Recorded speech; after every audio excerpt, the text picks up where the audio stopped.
My name is Jennifer. I was born just 3 minutes after my twin sister Rachel. But those 3 minutes might as well have been a lifetime, given how differently our parents treated us. Our family lived in a 2-story white house in the suburbs of Nashville, Tennessee. My mother, Catherine, was a well-known real estate agent, always appearing with neatly styled hair, an expensive suit, and a phone that never left her hand.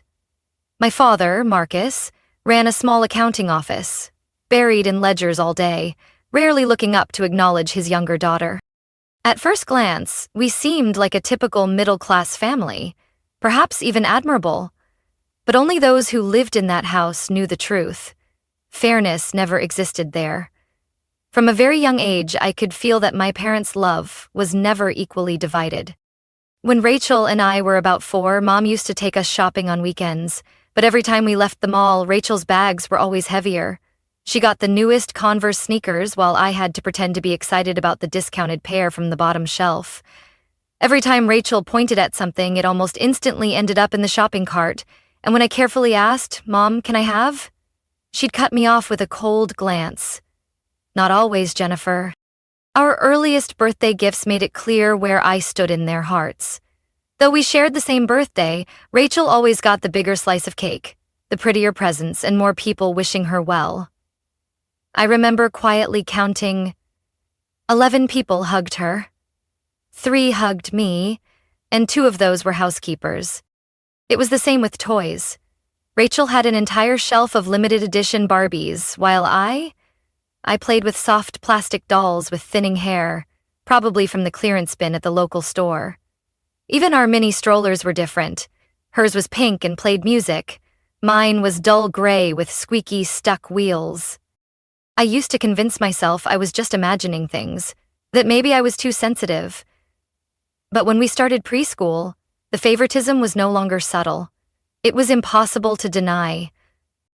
On the first day of class, Mom dressed us in identical uniforms, red plaid skirts, white blouses, and knee-high socks. I remember feeling excited that finally we looked the same in adults' eyes. But when Mom stood on the steps holding up her phone, I heard her voice ring out clearly. "Rachel, sweetheart, lift your chin.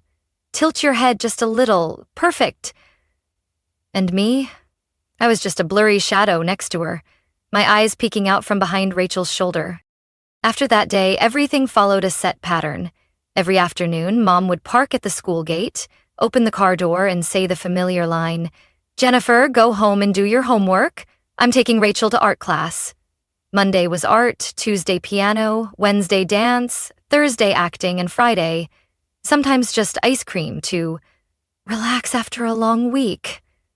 I'd walk into an empty house, drop my backpack on the chair, and cook instant noodles. The only sound was the ticking clock, occasionally interrupted by the washing machine spinning loudly. When I asked why I couldn't take art classes like Rachel, Mom just sighed. "Not everyone is cut out for the arts. You should focus on doing well in school. That would be better." So I did. I studied hard. But my good grades never once made my parents pause their dinner to applaud me, the way they did when Rachel drew a cat that looked like a smudged ink blot. I started to realize something. No matter how hard I tried, I only became more invisible in my own home. Rachel was always the center, and I was just the background, a forgettable detail people looked right past. When we turned 10, Mom started talking about investing in the future. I didn't fully understand what she meant, but I listened carefully. Eventually, I realized that investment only applied to Rachel. New extracurriculars every month, violin lessons downtown, Wednesday night coding classes, weekend debate clubs. And me, I once asked if I could join a creative writing group at the local library. Without even looking up from her phone, Mom replied coldly, "Not this month, money's tight." A few days later, I saw her swipe her credit card to buy Rachel a new performance dress at a boutique downtown. I said nothing. I had learned that speaking up only earned me cold stares or carefully crafted excuses. "You don't understand. Rachel has talent. You just need to focus on your studies." So I did. I buried myself in books as the only way to prove I deserved to be seen. Math quizzes? I always got perfect scores. Essays? My teacher often used mine as the class example. I was even chosen to represent our class in the district debate, even though I had never joined a club before. But that night at dinner, when I proudly told everyone I'd be representing the school, Mom barely nodded before turning to Rachel. "Sweetheart, how was art class today?"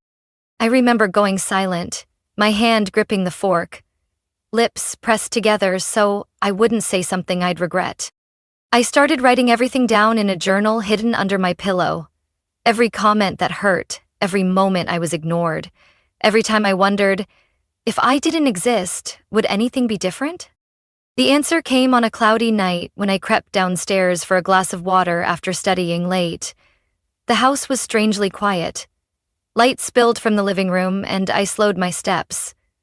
I heard my father's voice, low and tired, as if shedding a mask. "Do you think we really need to try with both girls?" he asked. Mom sighed. "Jennifer's fine. She can handle herself. See? She runs without being pushed. But Rachel's different. She needs us to push, to guide. She has potential, Marcus. She was born to shine." "What about Jennifer?" My father's voice lowered. "Have you ever thought that if we only had Rachel, life would have been less stressful?" I stood frozen in the hallway. My chest felt tight, like my heart had been squeezed. I bit my lip to stop myself from crying out loud. "She's a good kid," my mother said, her voice softer. "But sometimes, I feel like having just one would have been enough." I turned around and ran to my room. The notebook under my pillow was no longer a place for memories. That night, I tore out each page and threw them slowly into the trash. With every sheet I dropped, it felt like I was letting go of the last pieces of faith I had left. I didn't cry, I didn't scream, I didn't ask why. I just sat there, staring at the ceiling where those glow-in-the-dark stars we once stuck up as kids still hung. I counted them. Rachel had 27 stars. I had only 13. Even the sky above my bed was divided unfairly. But I swore to myself, if they couldn't see me while I was right in front of them, then someday, they'd have no choice but to look up. When I was standing tall, where no one could ignore me. After that night, I felt reborn. I no longer longed for Mom to pat my head when I got a good grade, or for Dad to ask how school was going. I stopped trying to be seen. Instead, I started studying for myself. I spent most of my time in the school library. I arrived earlier than anyone, stayed later than everyone. I read more than the textbooks required, took neat notes, practiced sample tests that others never bothered to look at.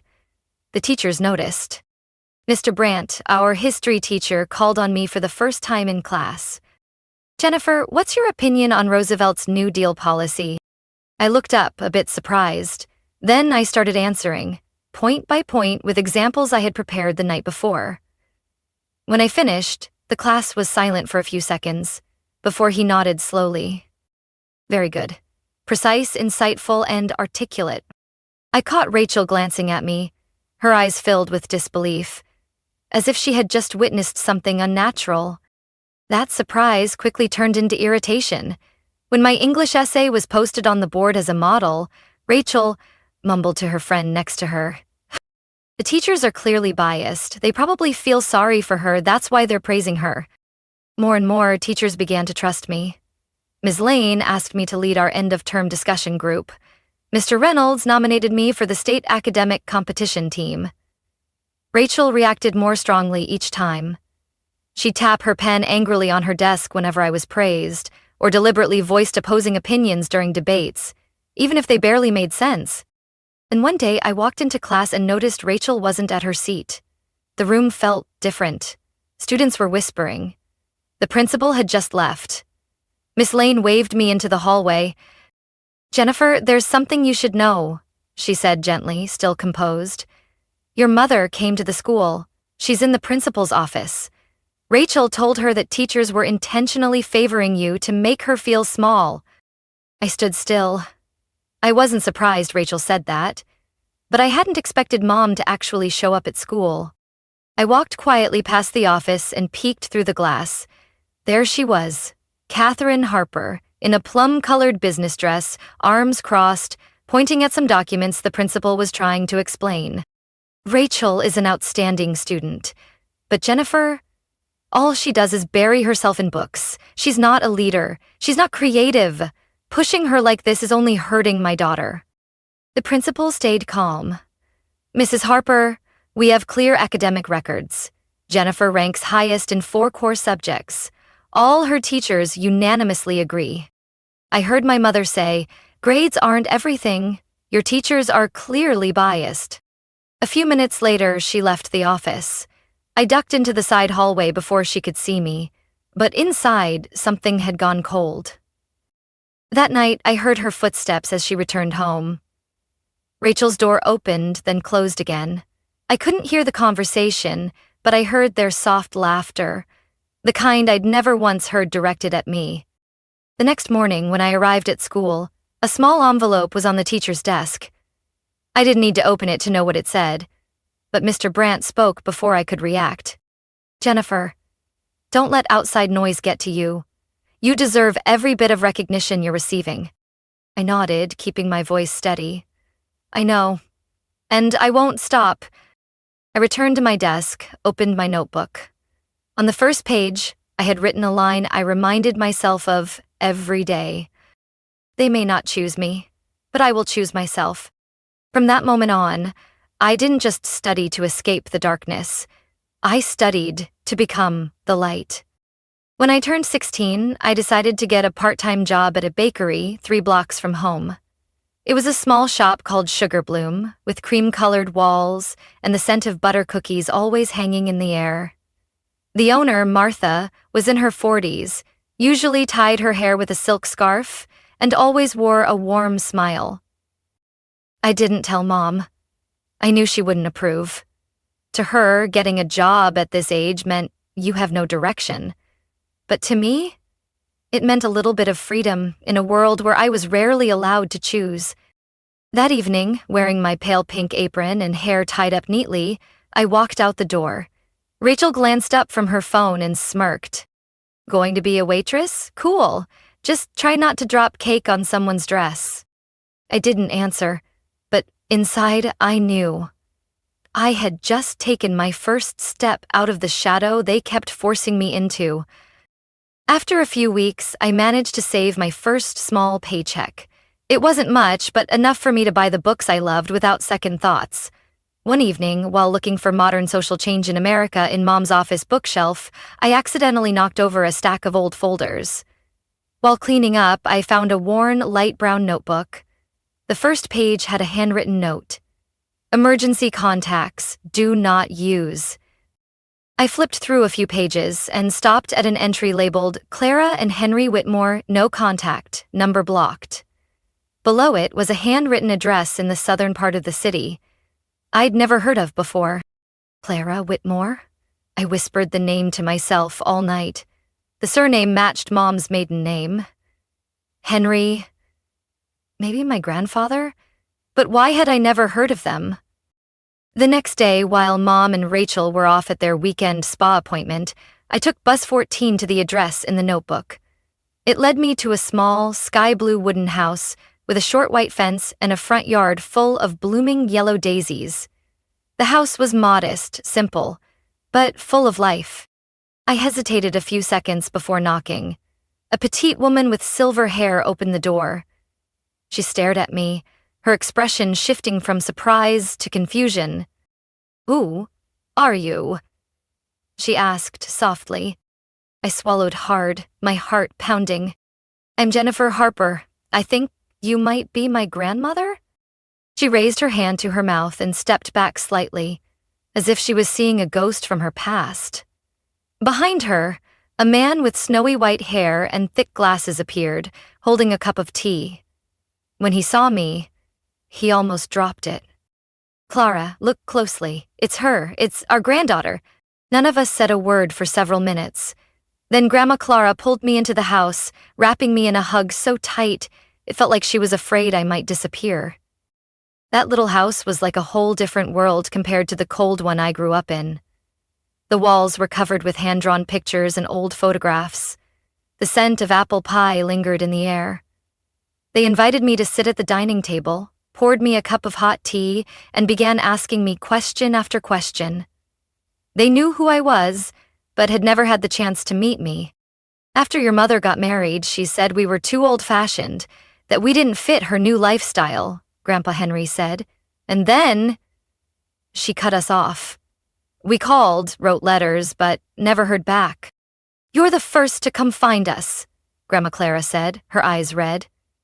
We used to dream of taking you to the zoo, teaching you how to bake, but then I didn't say a word. My throat was tight. I didn't have the heart to tell them that I had only learned their names less than 24 hours ago. I stayed until evening, helped Grandma wash dishes, and listened to Grandpa tell stories from his youth. Before I left, he handed me a small envelope for bus fare.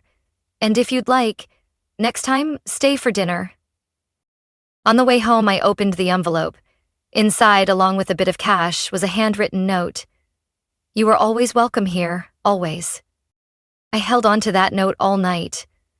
For the first time in my life, I felt like I belonged somewhere that didn't require conditions or achievements. Just me, as I was. Graduation day came faster than I expected. The last months of senior year flew by in a blur of heavy schedules, final exams, and late nights studying at the library.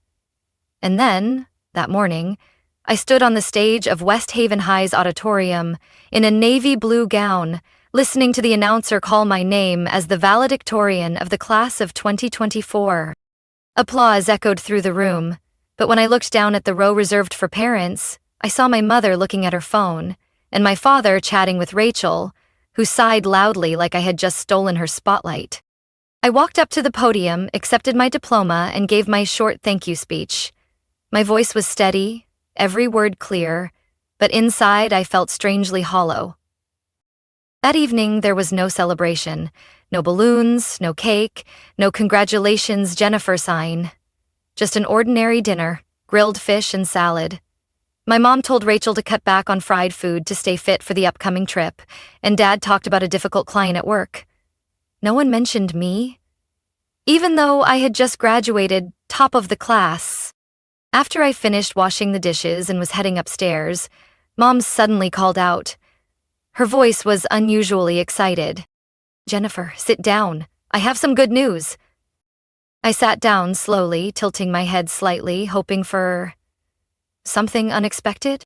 We're going to Hawaii, a 5-day vacation in Maui to celebrate Rachel's graduation, Mom announced like she was revealing the winner of a game show.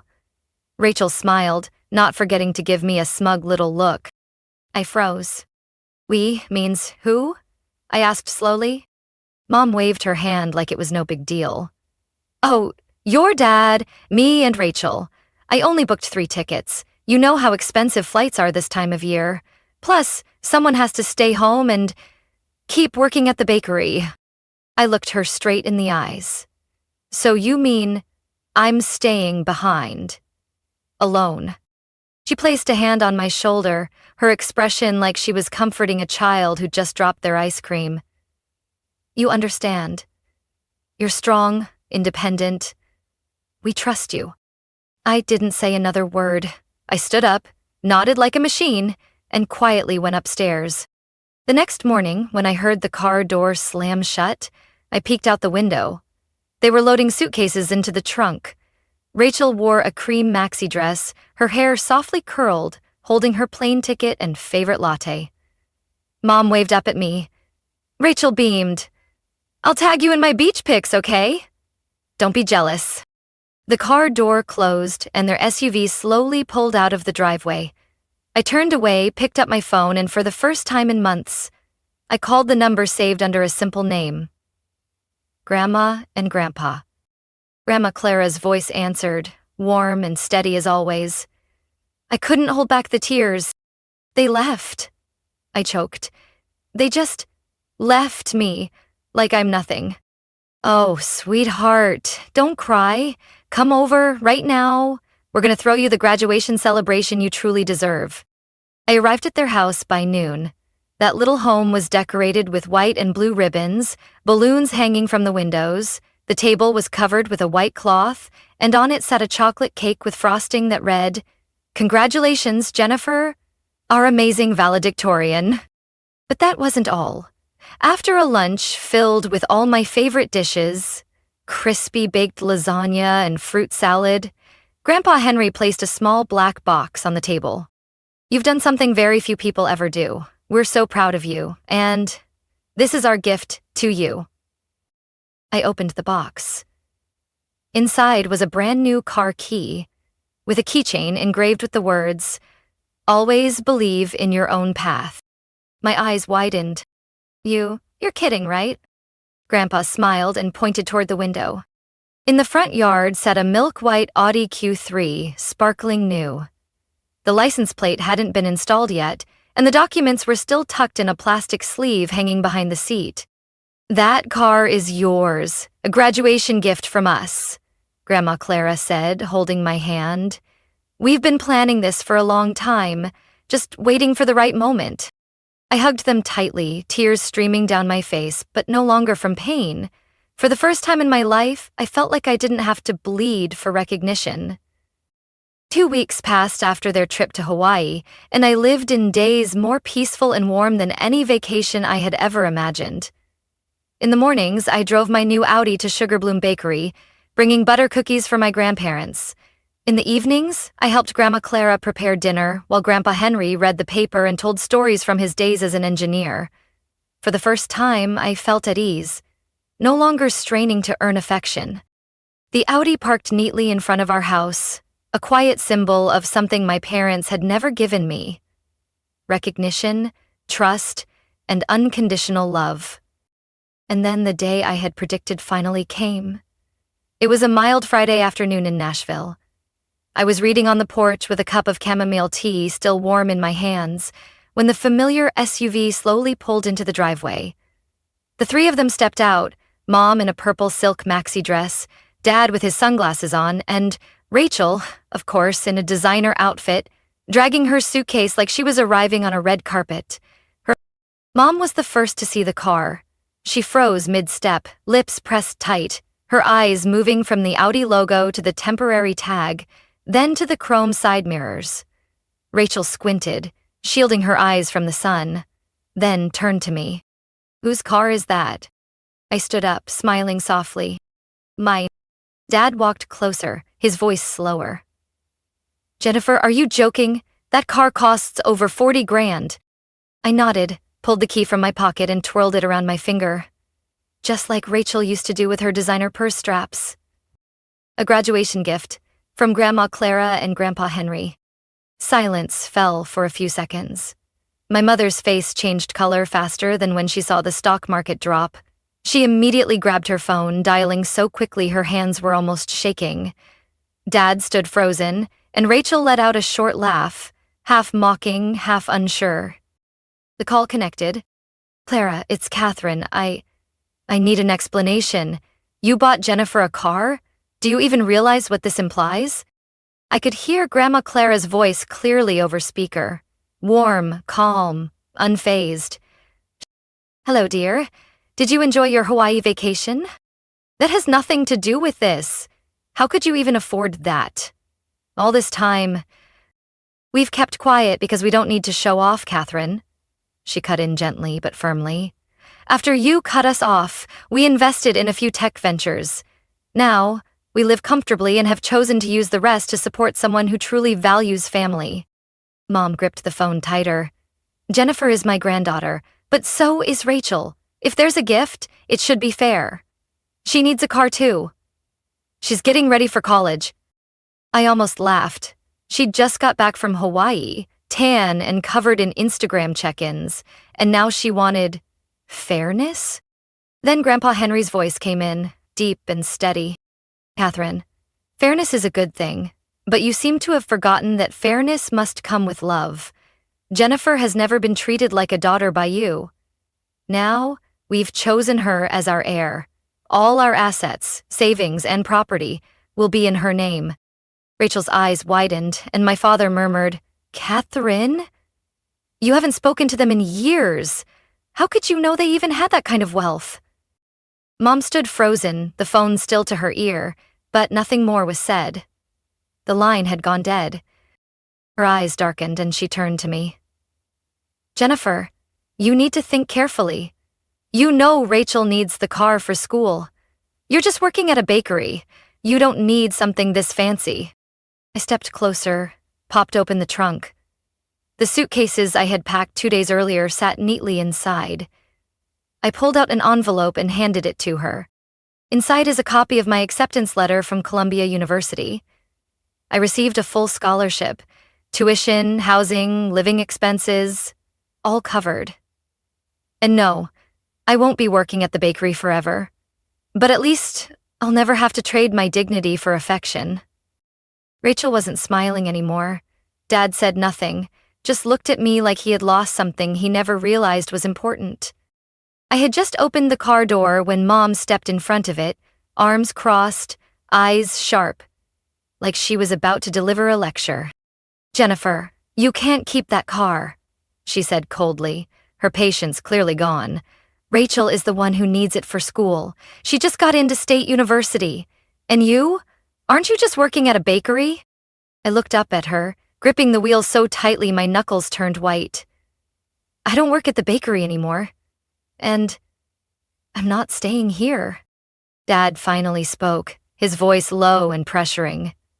Jennifer, you need to be realistic. Rachel has a college plan, a social network, a future. She needs the car to build that. And you? What do you have? I reached into my bag, pulled out a neatly clipped folder and handed it to him. An acceptance letter from Columbia with a full scholarship, covers tuition, housing, and living expenses. They both stood speechless for a few seconds. Rachel stopped typing on her phone, turning to me as if she couldn't believe what she had just heard. Columbia?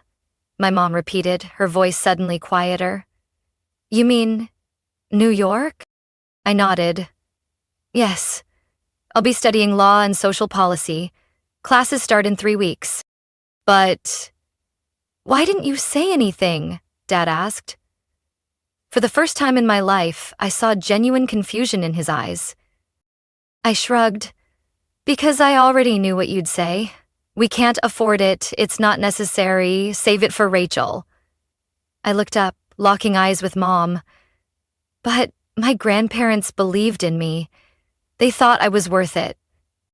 Rachel stepped forward, arms crossed, scoffing. What about the car? You're seriously taking that to New York? Where are you going to park it? Right outside your dorm? Trying to make a scene? I turned back, opened the trunk, revealing 2 large suitcases, a tote bag, and a neatly wrapped laptop. I had been ready long before they returned.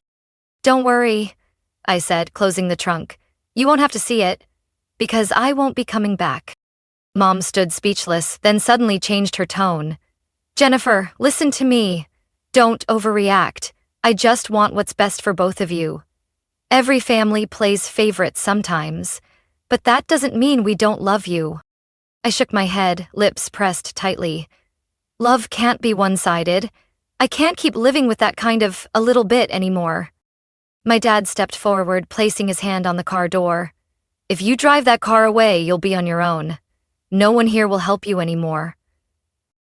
I looked at him, really looked, and for the first time I saw the conditions behind everything they'd ever called help. And I knew. I was ready to let it go. I'll take responsibility for my own life, one step at a time. I closed the door and started the engine. Rachel stood with her hands on her hips, trying to smirk, but her eyes betrayed her. My mom turned away, staring at the concrete driveway like she was searching for a comeback she couldn't find. My dad still stood there, his hand now off the car but not stepping back. Jennifer? He said. His voice, for once, without command. If you ever feel overwhelmed, you can... I'll be okay. I cut him off with a small nod.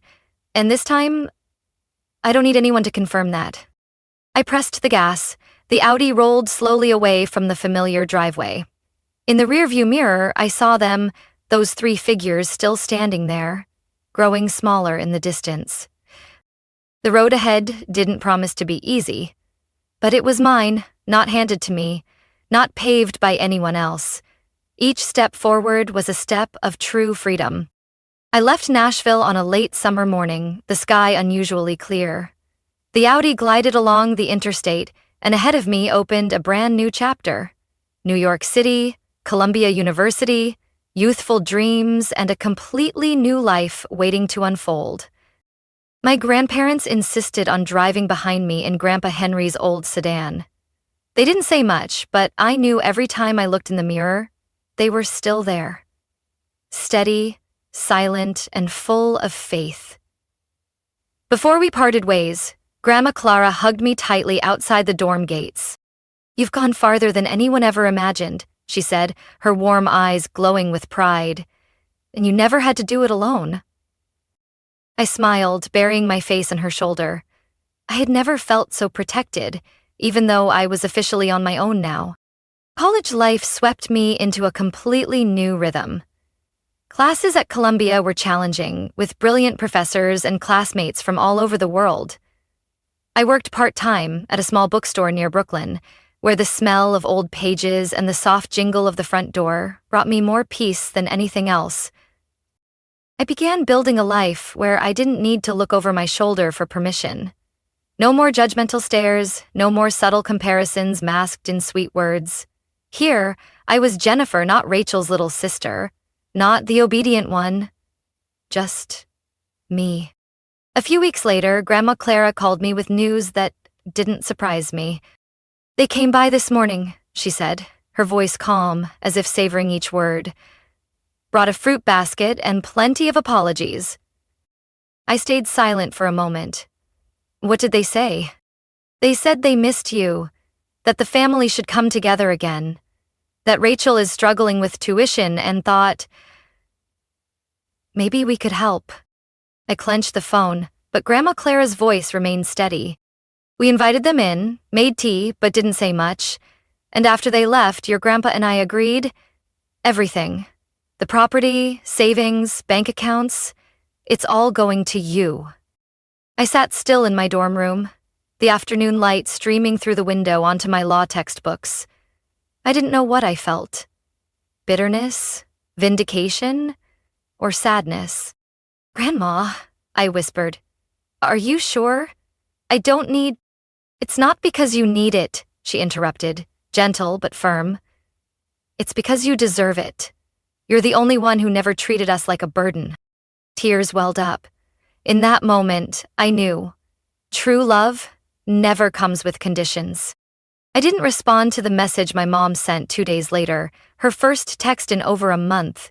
She used that familiar tone. "I know you're upset, but we're still family, right?" I wasn't upset anymore. I didn't feel resentment. I simply no longer felt the need to hold on to something that was never really mine. I hit block contact without hesitation. Time flew in New York. I adjusted better than I expected. My new friends, Layla, an Egyptian-American journalism major, and Ethan, an economics student from Oregon, made me feel truly valued. We studied together at Butler Library, grabbed midnight pizza from the corner shop, and on some nights sat on the dorm balcony, watching the city lights sparkle, dreaming about the future, like it was all within reach. One Sunday night, after closing the bookstore, I got a message from Ethan. "Coffee on the corner, 9 p.m. I've already got us a table." I looked at my phone and smiled. No more pressure to prove myself. No more comparisons. No more hunger for love that came only with pity. I had my life, a beginning that wasn't perfect, but an ending shaped by my own choice. I chose myself, chose peace, and chose to move forward without looking back. From my own story, I've realized that not every wound needs healing through forgiveness. Sometimes what we really need is to let go. I once tried so hard to be acknowledged, but I found my worth only when I stopped seeking validation from those who never truly valued me. Family isn't just where we come from. It's where we're loved without conditions. And true happiness begins the moment we find the courage to choose ourselves. What do you think of Jennifer's decision? Should she have forgiven her family? Share your thoughts in the comments, and don't forget to follow the channel for more heartfelt and meaningful family stories.